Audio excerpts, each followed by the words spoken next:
right, everyone, get ready, because today we are going deep, deep into the world of Ayn Rand. We are. And specifically, Yeah? we're going to be taking a look at Atlas Shrugged. Yes. Now, I know, Big one. it's a big book, It's a big one. over 1,000 pages. Yeah. But don't worry, Don't worry. we're not doing a full book report. No. We're going to kind of pull out some of the most interesting things, Choice cuts? choice cuts, Yeah. those golden nuggets, you know? The stuff that makes you sound smart at parties. Exactly, without having to actually read the whole thing. Yes. So before we get into the book itself, Okay. I think it's helpful to kind of set the stage a little bit about Ayn Rand. So Right. who was she, and what is this book really all about? Well, Ayn Rand was she was a Russian-American writer and philosopher. Okay. And she was a real champion of like individualism and reason. Okay. You know, she fled Soviet Russia in the 1920s, and I think that experience really shaped her views on the dangers of collectivism and the importance of freedom, individual freedom. Makes sense. So Atlas Shrugged was published in 1957, Okay. and it's considered her most famous work. Okay. And it's a philosophical novel. Now, when you say philosophical novel, you mean it's not just a story. Right. It's not just a story. It's like it's trying to make a point It's trying to say something. about how we should live our lives. Yeah, exactly. Okay. So all the characters, the plot, the setting, Right. they're all designed to illustrate this philosophy she called Objectivism. Okay. And it really emphasizes things like reason, self-interest, Okay. and the pursuit of your own happiness is like the highest moral goal. So it's kind of like she's saying, forget sacrificing yourself for others, like focus on your own goals and your own happiness. That's kind of a very simplified version. Okay. But that is definitely a central theme. Okay. You know, she believed that true altruism is actually harmful. You know, that it leads to a society where the most capable and productive individuals Right. are constantly being exploited by the people that demand handouts and special favors and things like that. So it's not necessarily saying, like, be selfish, Right. but it's more like there's a value Yeah. in achieving your own goals Yeah. and reaching your full potential. Exactly. That's interesting. Yeah, I mean, she believed that individuals should be free to pursue their own happiness, Oh. not forced to sacrifice themselves for the sake of others. Okay. She saw this as the only way to create a truly just and prosperous society. Okay, that makes sense. Yeah.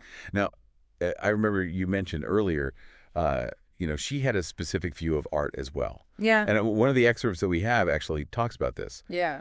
It says that art is a recreation of reality according to an artist's metaphysical value judgments. Right. What did she even mean by that? I know. It's a mouthful, isn't it? It's a lot, yeah. Yeah. But basically, she's saying that art, Okay. for her, it wasn't just about expressing emotions or creating something beautiful. Yeah. It was about presenting a vision of the world Okay. that's based on the artist's own values Okay. and their understanding of reality. So, like, the artist is saying, this is how I see the world. This is what I believe. That's it. Okay. Exactly. Interesting. And that perspective is going to be shaped by the artist's own philosophy, their own values, their Sure. own understanding of what's good, what's bad, right and wrong. How does that tie into Atlas Shrugged? Well, Atlas Shrugged is, in a way, kind of her attempt to create a work of art All right. that embodies her philosophy, this objectivism. Right. So through the characters, the plot, all the symbolism, Right. she's presenting her view of how the world works, what drives people, what leads to progress, Right. what leads to destruction. Okay, so I'm starting to see how all these pieces fit together now.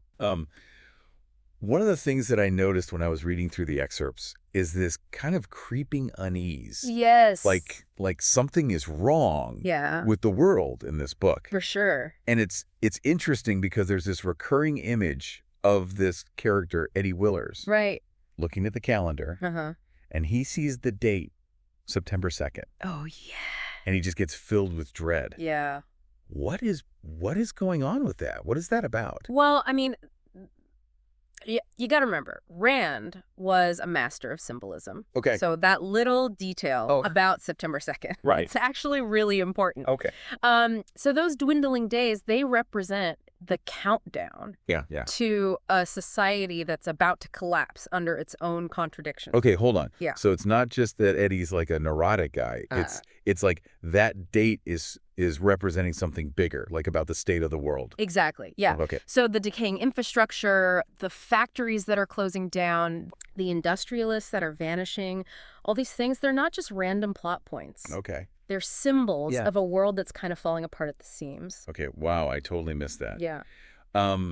So what is it about society that's causing this decay? Like, what is she saying? Well, she pointed to what she called the looters and the moochers. Okay. The people that demand the fruits of other people's labor Okay. without actually contributing anything themselves. Right. Okay. She saw that as like a cancer, Okay. eating away at a healthy society. So those who like create and innovate, those who produce something Yeah.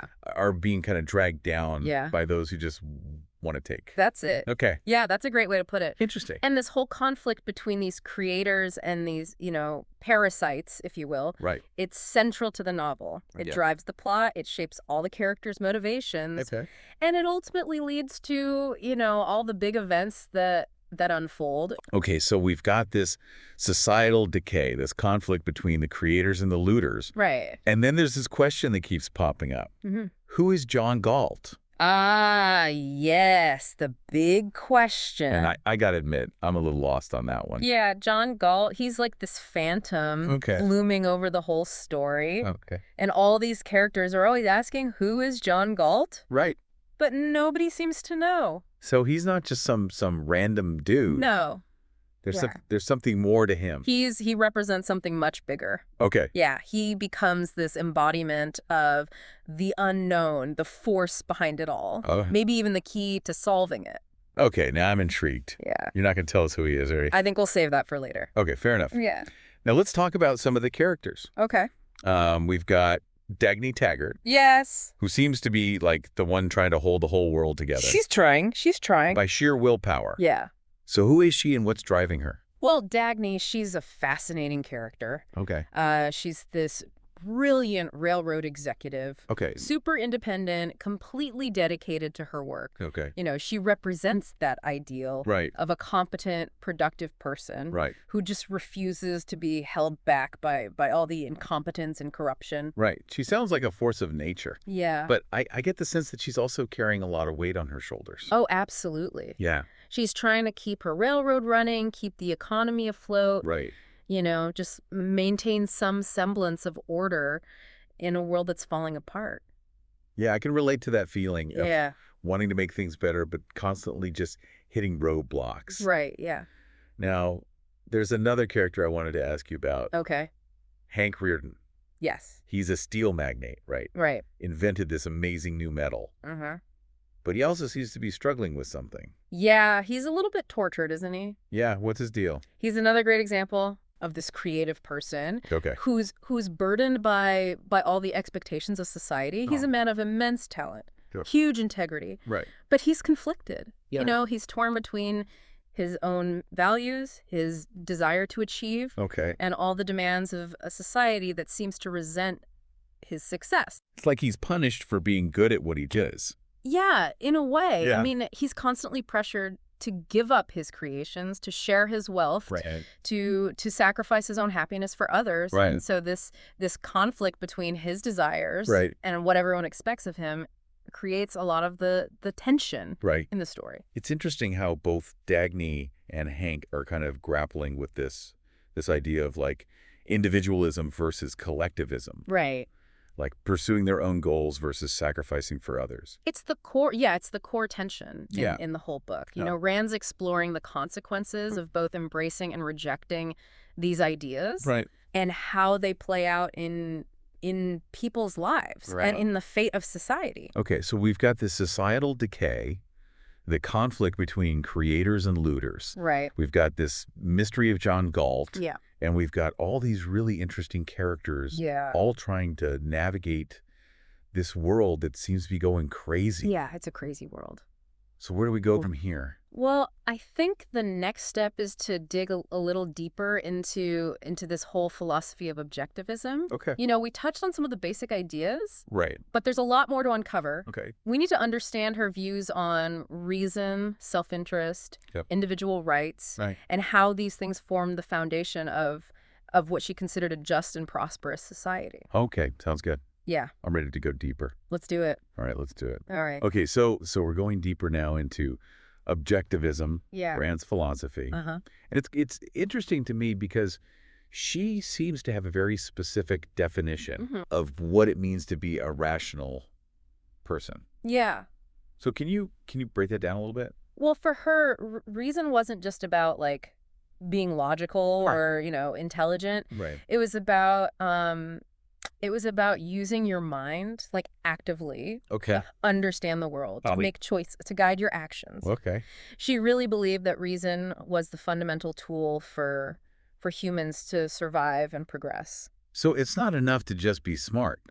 Right. You have to actually use that intelligence Yeah. to make good decisions Exactly. and actually achieve your goals. Yeah, you got to apply it. Okay. Yeah, and for her that meant rejecting things like blind faith, Okay. emotionalism, Right. Any kind of thinking that wasn't based on what you could actually see in reality. Okay, so based in like logic and facts. Yeah, evidence. Yeah. Thinking for yourself, not just following the crowd. Okay, that makes sense. One of the things that I think is most controversial about objectivism Yeah. is this idea of self-interest.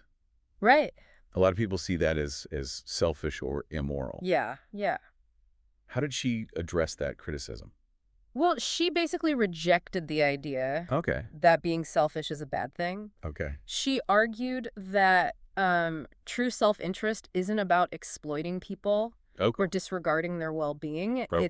It's more about recognizing that you are your own primary value, Okay. that you have a right to pursue your own happiness, Okay. and that you shouldn't have to sacrifice yourself Okay. for other people. So it's more about like knowing your worth Yeah. and going after what you want Yeah. without necessarily harming others. Yeah, Oh. exactly. Okay. Yeah, she believed that a society where people are free to pursue their own self-interest, as long as it's within, reason and justice, Right. would actually be a more prosperous and harmonious society overall. Okay, but how does that work? I mean, wouldn't that just descend into chaos? Right. That's a common critique. Yeah. But she argued that, real self-interest Yeah. is actually aligned with cooperation and mutual benefit. Okay. She believed that when individuals are free to pursue their own goals, Right. they naturally engage in trade and collaboration, Right. which creates a system where everyone can benefit.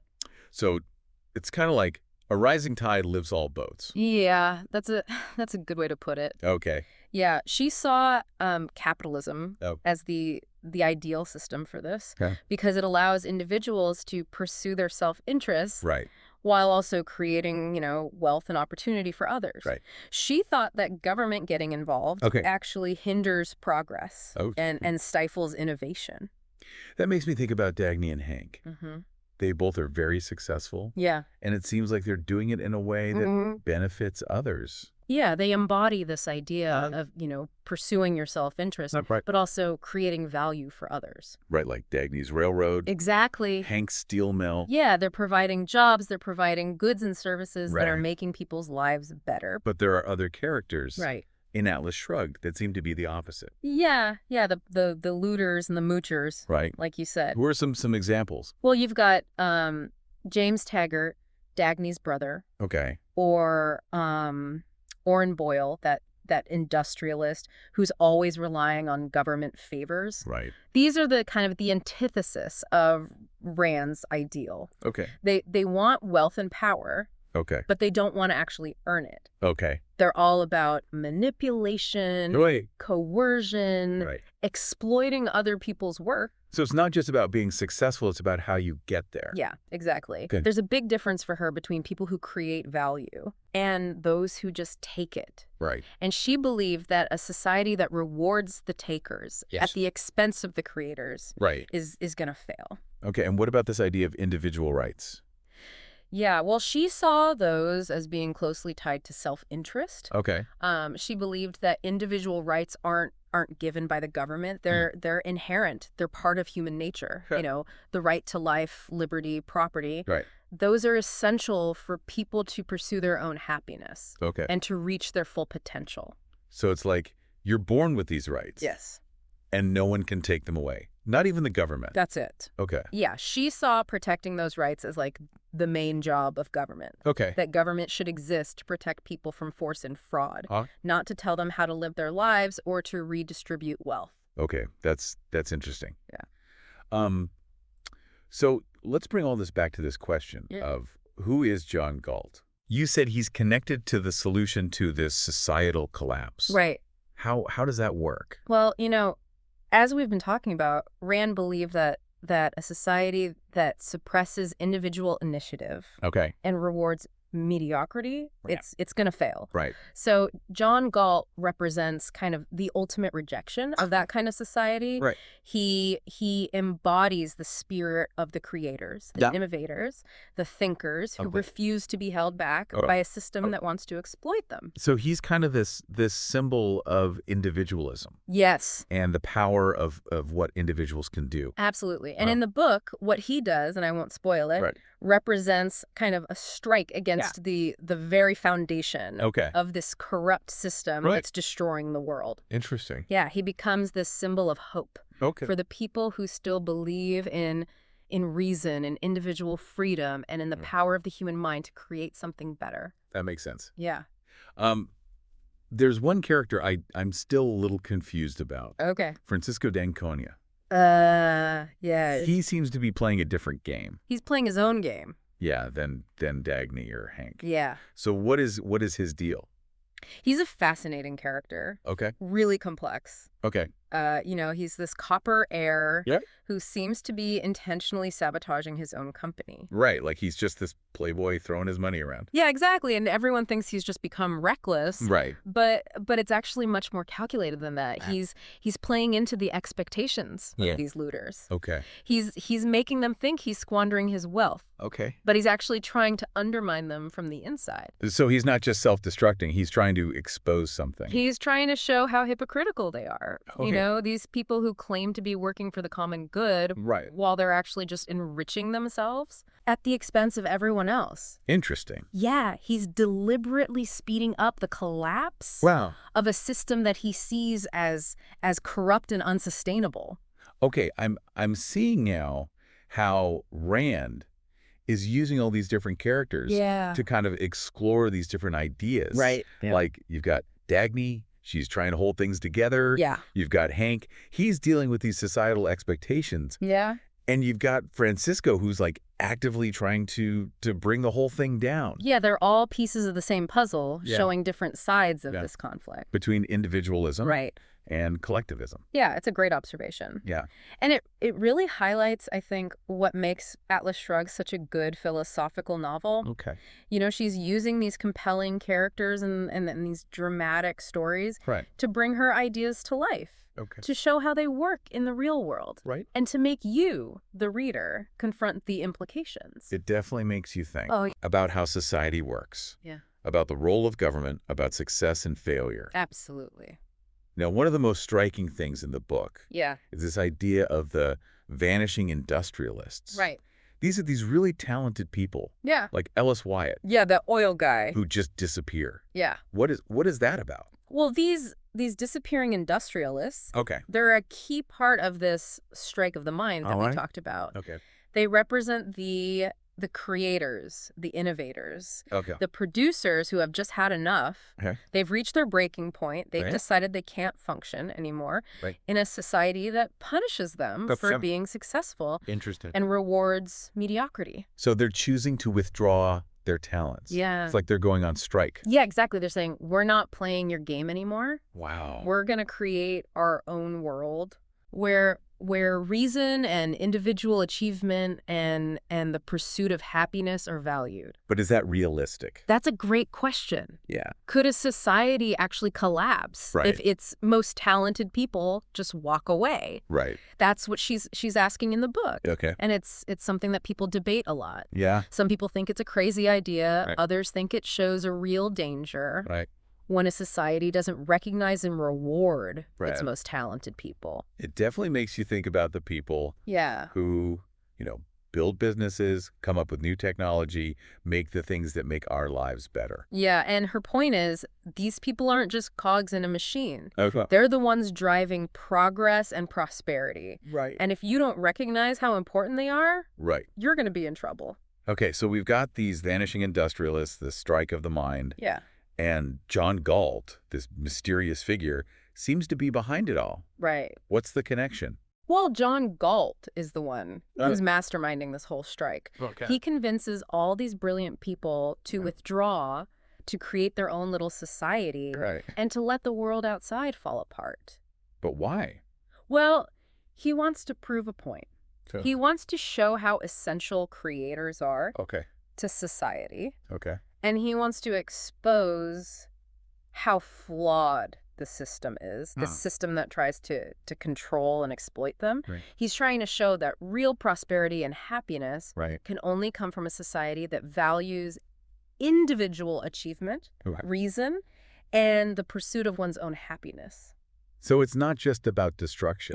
It's about building something better. It's about creating something better. Okay, and that's what makes him so interesting, right? Yeah, he's a destroyer and a creator. Right. He's a rebel, but he's also a visionary. Okay, so what about Dagny? Well, Dagny's the one who goes through the biggest change in the book. Okay. You know, she starts out trying to make the system work, to keep everything running. Yeah, hold it all together. But then she starts to see the cracks. Right, as she runs into more and more obstacles Right. and sees the true nature of what she's up against. She's like, wait a minute. Yeah, she starts to question everything. Okay. She thought she knew. So she's seeing the world through Rand's eyes now. Yeah, she's starting to Okay. understand Okay. the flaws in the system Right. and how important individual freedom and achievement really are. And that leads her to John Galt. It does. Okay. And to his hidden society. Right. And she has to make a choice. Say ergo? Stay in the world that's falling apart Right. or join the people building something new. That's a big choice. It is. Okay. It's a choice between what's familiar Right. and the unknown. Comfort of what you know Yeah. versus the challenge of creating something new. Yeah. And that's the heart of Atlas Shrugged. Okay. You know, it's a choice we all face in our own lives. Right. In different ways. Yeah. Do we conform? Right. Or do we make our own path? Right. Do we accept things as they are? Right. Or do we try to make them better? And it's amazing how she uses this fictional story Yeah. to explore these like really big questions Yeah. It's what makes it such a powerful book. about human nature Yeah. and society. And how we organize ourselves. So where do we go from here? I mean, we've covered a lot, I know. There's so much. but there's still more to unpack. There is, yeah. Where do we go next? Well, I think we need to look at the climax of the Yeah. novel, the big events that happen as the world outside falls apart and this hidden society of creators comes into view. Alrighty. Let's do it. So we left off with the world outside, kind of like falling apart. Not looking good. Yeah. No. Not looking good. Not good. The creators have gone on strike, Right. and Dagny's found this hidden valley Yeah. with John Galt and all his followers. They've made their own society. Right. So what's it like there? It's definitely different than the world outside. It's a place where, you know, reason and individualism and pursuing your own happiness, Right. those are the guiding principles. Okay, so it's kind of like a libertarian paradise, right? Like no government, everyone's just doing their own thing. It's not quite that simple. I mean, Okay. there are rules. Okay. There's a code of conduct Right? that everybody agrees to. Okay. But it's based on mutual respect, Okay. individual responsibility, Okay. and recognizing that everyone has a right to live their life the way they want, as long as they're not hurting anyone else. So it's more like voluntary cooperation, Yeah. rather than, someone forcing them to do things. Exactly. Yeah. And what's interesting is that even though there's no one in charge, dictating everything, Right. the valley actually seems to run pretty smoothly. Okay. People are productive. Okay. They're coming up with new ideas. They Um, seem happy. But could that work in the real world? Well, that's the big question, right? Yeah. Is this just a fantasy? Right. Or is it something that could actually be possible? Right. And I don't think she's saying this is exactly how things should be, Okay. but it's more like a thought experiment. Okay. Like, what if we got rid of all the things that are holding us back? Okay, so like all the regulations, Yeah. all the government stuff, Mm-hmm. all the like societal expectations. Exactly. And, whether you agree with her or not, Right. it's definitely something to think about. Yeah, it makes you question Yeah. like how society should work. Yeah, what's the role of government? What does it even mean to be free? Exactly. Yeah. Those are big questions. So in the valley, Dagny finally meets John Galt. Yeah. Yeah, it's a big moment. Okay, so what's that like? Well, she's been looking for him this whole time. Right. Trying to figure out who he is. Right. What he's all about. What he represents? Yeah. Yeah. And when they finally meet, Okay. there's this feeling of recognition. Okay. Like they understand each other. Like they're on the same wavelength. Yeah, like they're kindred spirits. Okay, so it's more than just like a meeting. Oh yeah, it's deeper than that. They connect They connect, yeah. on a different level. They share this vision of the world. Okay. This belief in reason, in individual achievement. Okay. And their relationship becomes a symbol of how people can connect Right. based on shared values and a common purpose. But it's not like all perfect, right? Oh, There's still some conflict, there's always conflict. even in this utopia. Right. Well, one of the most interesting conflicts is actually between Dagny and John Galt. Because, even though Dagny is drawn to him and his ideas, Okay. she's still holding on to some of her old beliefs. Oh, Like her belief in her work, Okay. in her railroad. so she hasn't fully, She hasn't fully bought in. bought into the whole objectivism thing. Yeah, she's still got one foot Okay. in the old world. Okay. And this creates tension between Right. them because she Yeah. wants to make a difference. Okay. But Galt's saying the only way to do that Okay. is to step back Okay. and let the corrupt system destroy itself. Okay. So what happens? Does she come around? Well, that's what you gotta read to find out. Okay. All right. Yeah. Fair enough. But it's her journey. Right. She has to figure out what she believes, what's important to her, Right. and decide if she's willing to make the sacrifices. To make it change. Yeah, to create something new. What about the world outside the valley?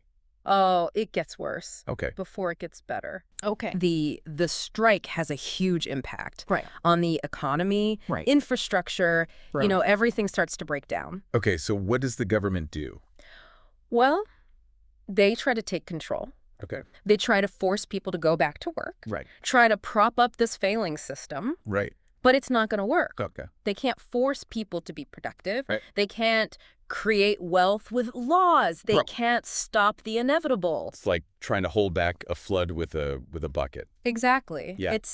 And what she's showing us Okay. is that a society that's based on coercion, on force, Okay. on suppressing individual freedom, Right. it can't last. Oh. It's going to collapse eventually. So what happens in the end? Like how does the story end? Well, I don't want to spoil it for you, Okay. but let's just say it's pretty dramatic. Okay. There's a confrontation between Yep. the creators and the looters. Oh. There's a big act of defiance, Okay. and you get a glimpse of what a new world could look like. Okay. A world built on reason and freedom. That's interesting. Yeah, Wow, this has been quite a journey. it has. We started with societal decay and these mysterious disappearances, Right. and then this hidden valley and this like philosophical battle. Yeah, It's amazing how much is packed into this one book. it's a lot. Yeah. So for someone who's listening to this deep dive, Yeah. what would you say is like the main takeaway? The main takeaway, I'd say it's this. Okay. The power to create, to achieve, to make things better. Right. It's in all of us. We're not just, helpless pawns. Right. We have the ability to choose our own path, to make our own decisions, Right. to fight for what we believe in. So it's a message of empowerment. Yeah, it's- Like we're not victims. Right. We can shape our own destinies. Exactly. And that power, it comes from using your mind, Okay. from valuing achievement. Okay. From refusing to be controlled by fear Okay. or by people who want to tell you what to do. So as we come to the end of this deep dive Yeah. into Atlas Shrugged, Uh-huh. what's the one question that we should all be asking ourselves? I think the question is, what kind of world do you want to create? That's a great question. Yeah, what talents are you going to use? Okay. What are you passionate about? Right. And, who in your life might be asking, who is John Galt? Yeah, that's definitely something to think about. Yeah. Well, thank you for joining us on this deep dive into Atlas Shrugged. It's been a pleasure. Until next time, keep diving, keep exploring, And keep questioning. and we'll see you on the next deep dive. Loved this video? Smash that like button and subscribe so you don't miss out on future content. And don't forget to order the book, link below.